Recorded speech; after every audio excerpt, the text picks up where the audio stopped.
Hello बच्चा party class 10th के बच्चे ध्यान देंगे। सीबीएसई का आज सर्कुलर आया है रिमाइंडर 1 के फॉर्म में। आप लोगों को स्कूल में बता दिया गया था कि साइंस और एसएसटी के पेपर्स के डिफरेंट सेक्शंस को आपको डिफरेंट पोर्शंस में अटेंड करना है।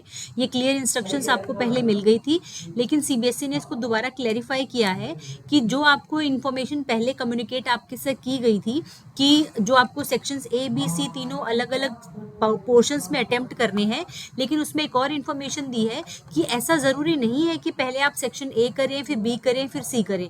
ऐसा ज़रूरी नहीं है, आप कोई भी सेक्शन पहले अटेम्प्ट कर सकते हैं।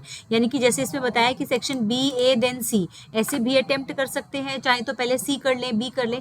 कोई भी सेक्शन एसएसटी में भी section A B C D, history civics geography eco में से कोई भी आप पहले या बाद में अटेम्प्ट कर सकते हैं।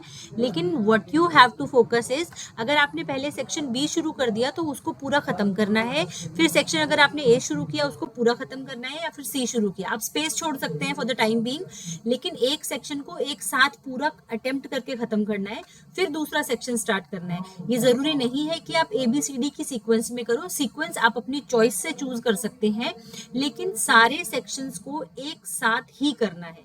I hope it is clear. एक बार फिर से रिपीट कर देती हूँ कि जैसे साइंस और एसएसटी में आपको बोला गया था कि डिफरेंट सेक्शंस को आपको अलग अलग जगह पे अटेम्प्ट करना है, तो ये कंफ्यूज मत होना कि पहले ए करना है फिर बी करना है सी करना है डी करना है।